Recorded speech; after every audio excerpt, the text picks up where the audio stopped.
بسم اللہ الرحمن الرحیم۔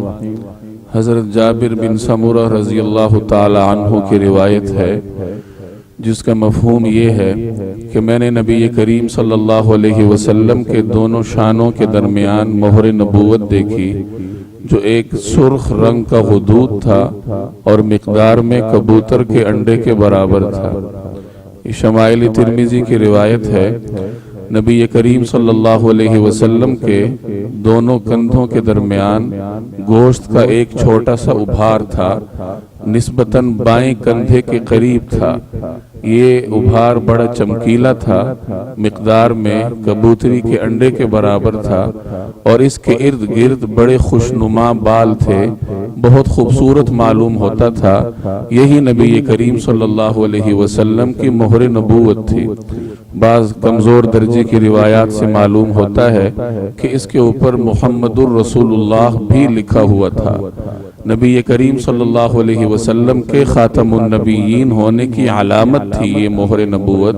علماء بنی اسرائیل رسول اللہ صلی اللہ علیہ وسلم کو اسی مہر نبوت سے جانتے تھے۔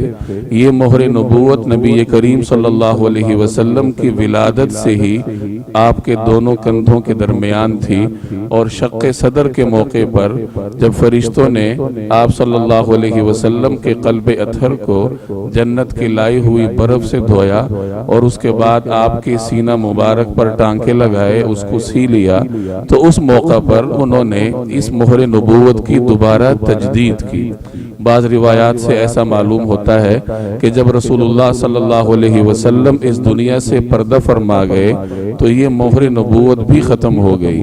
حضرت اسماء رضی اللہ تعالی عنہ سے یہ منسوب ہے کہ انہوں نے نبی کریم صلی اللہ علیہ وسلم کے اس دنیا سے پردہ فرمانے پر استدلال اسی سے کیا کہ آپ صلی اللہ علیہ وسلم کے جسم مبارک پر وہ مہر نبوت موجود نہیں تھی۔ یہ مہر نبوت کیوں لگائی گئی؟ علماء کرام نے اس میں مختلف باتیں کہی ہیں۔ ایک بات تو واضح ہے کہ یہ نبی کریم صلی اللہ علیہ وسلم کے خاتم النبیین ہونے کی علامت تھی۔ بعض حضرات یہ بھی فرماتے ہیں کہ یہ مہر نبوت لگانے کا ایک مقصد یہ بھی تھا کہ جناب نبی کریم صلی اللہ علیہ وسلم کے قلب اطہر کو شیطان کے حملوں سے محفوظ رکھا جا سکے۔ مولانا اندریس کاندلوی رحمہ اللہ نے امام سہیلی سے یہ نقل کیا ہے کہ حضرت عمر بن عبدالعزیز رحمہ اللہ سے منقول ہے کہ ایک شخص نے اللہ تعالیٰ سے عرض کیا کہ اے باری تعالیٰ مجھے دکھا دیجئے کہ شیطان میرے دل پر کس طرح حملہ آور ہوتا ہے۔ تو اللہ تعالیٰ کی جانب سے اس کے لیے یہ انتظام کیا گیا، اس کو دکھایا گیا۔ چنانچہ اس نے دیکھا کہ شیطان دل کے برابر یا دل کے بالمقابل پشت پر سے حملہ آور ہوتا ہے۔ انسان کا دل بائیں جانب ہوتا ہے اور نبی کریم صلی اللہ علیہ وسلم کی پشت مبارک پر دونوں کندھوں کے درمیان نسبتاً بائیں کندھے کے قریب اللہ تبارک و تعالی نے یہ مہر لگا رکھی تھی۔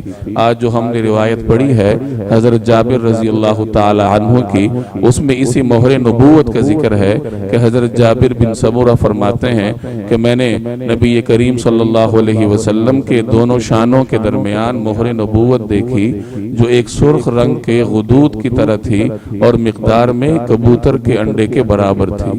اللہ تبارک و تعالی مجھے اور آپ کو رسول اللہ صلی اللہ علیہ وسلم کی صفات پڑھنے کی توفیق عطا فرمائے۔